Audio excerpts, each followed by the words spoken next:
Morning dear student, welcome back to our next Hindi class. Previous video में हमने chapter number 12 का page number 77 का आधा पार्ट पढ़ चुके थे। आज हम उसके आगे पढ़ते हैं। तो हम एक बार रिवाइज कर लें कि हमने कहाँ पढ़ा था। हमने पढ़ा था कि विभास कहा कि सूर्य ग्रहण पड़ने पर लोग अंधविश्वास कर रहे हैं, जैसे कि भोजन न पकाना और ग्रहण में पूजा पाठ नहीं करना, दान देना इत्यादि। तो मैंने बहुत लोगों को समझाने की कोशिश की, परंतु कोई मानने को तैयार नहीं हुआ। बड़े बूढ़ों ने मुझे डांट कर भगा दिया। फिर मैं दिन भर थक गया और मैं टेलीविज़न के सामने बैठा तो मैं भीतर से पूरा रोम रोम मेरा हिल गया।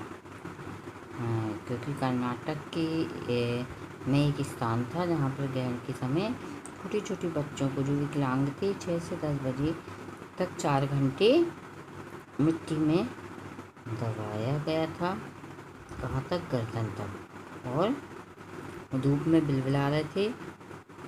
वहाँ की मान्यता थी कि यदि बच्चे मिट्टी में रहेंगे ग्रहण के समय तो उनकी विकलांगता दूर हो जाएगी।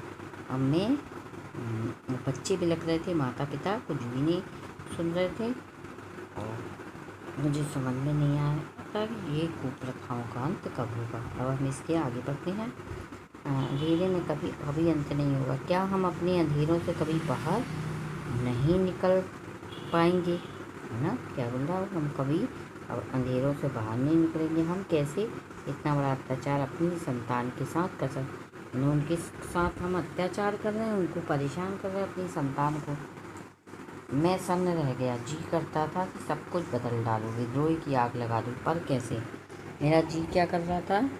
सब जितना ये चीज़ें हो रही हैं उसको बदल दूं। पेज टर्न देखो, तीसरे पेज पे 27 जुलाई 2009। पिछले कुछ दिनों से मन का बोझ लगातार बढ़ता जा रहा था। यानी मन में एक प्रकार के बोझ सा था। मुझे बार बार यही सवाल परेशान कर रहा था कि मैं लोगों की कुंठित सोच को बदलने के लिए क्या करें। जो लोगों की मानसिकता है, नीची सोच ना, मीन मेंटेलिटी इसको कहते, तो उसको मैं कैसे बदलूं, क्या करूं उसके लिए? कैसे इन लोगों को झकझोर कर चेतना जगाऊं, यानी हिलाऊं और बोलूं कि यानी उठो, चेतो। कल की एक और खबर ने मुझे पूरी तरह से तोड़ दिया। कल कुछ और खबर आई। कल टेलीविज़न की एक खबर को देखकर मानो आसमान से कहाँ गया, धरती पर गिर गया। एक मंदिर की छत से छोटे छोटे बच्चों को, जिनमें से कुछ मात्र चंद महीनों के थे, मंदिर की छत के नीचे क्या किया गया? फेंका गया। नीचे कुछ व्यक्ति एक चादर लिए खड़े जरूर थे। इनमें इतनी ऊंचाई से नन्हे नन्हे जानों को केवल इसलिए फेंका जाना था कि उनके माता पिता ने मंदिर में जा आकर संतान पाने की क्यों फेंका जा रहा था? कि उनने यहाँ पे आके पूजा पाठ की थी और मान्यता मानी थी कि हमारे यहाँ बच्चे हो जाएंगे तो हम आएंगे, तो इसलिए उनको इतनी ऊंचाई से फेंका जा रहा था। मन की मुराद पूरी होने पर अपना धन्यवाद देने की यह परंपरा जो जाने कब से चली आ रही थी, यानी उनने मान्यता मानी थी, मुराद, तो उनकी मुराद पूरी हो गई थी, तो ये अपने अपने बच्चों को लेके आए थे। अब ये मान्यता पता नहीं कब से चली आ रही थी और ये सब लोग अंधविश्वास निभा रहे थे। मन की मुराद पूरी होने पर अपना धन्यवाद लेने के लिए परंपरा वो जाने कब से चली आ रही थी, उसे भी अंधविश्वास माता पिता निभा रहे थे।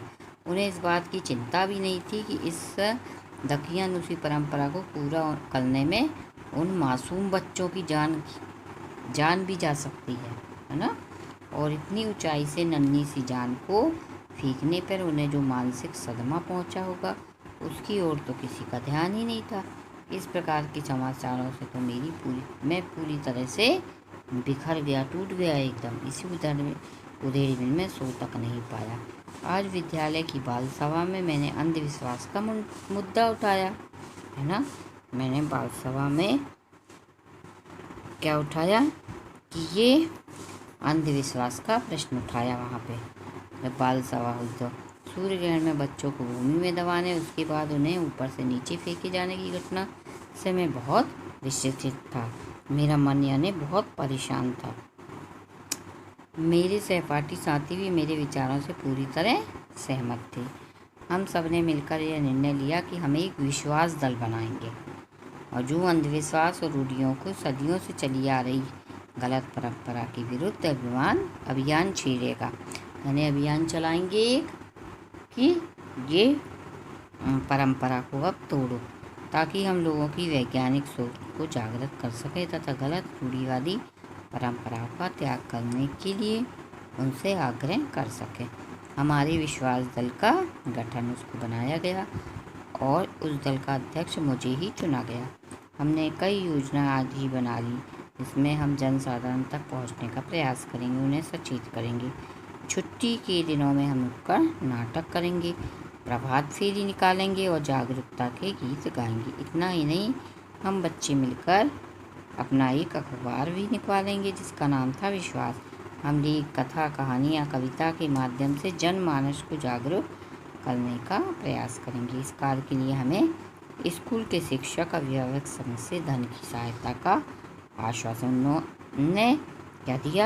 आश्वासन दिया, यानी दिलासा, आश्वासन मतलब दिलासा दी कि हम आप लोग को धन देंगे। मुझे अपने विश्वास पर भरोसा आज मैं निश्चिंत होकर सो पाऊँगा। ठीक है बच्चों, तो ये ख़त्म हुआ आपका 12th चैप्टर। नेक्स्ट वीडियो में हम आपका क्या करेंगे, इसकी एक्सरसाइज करेंगे।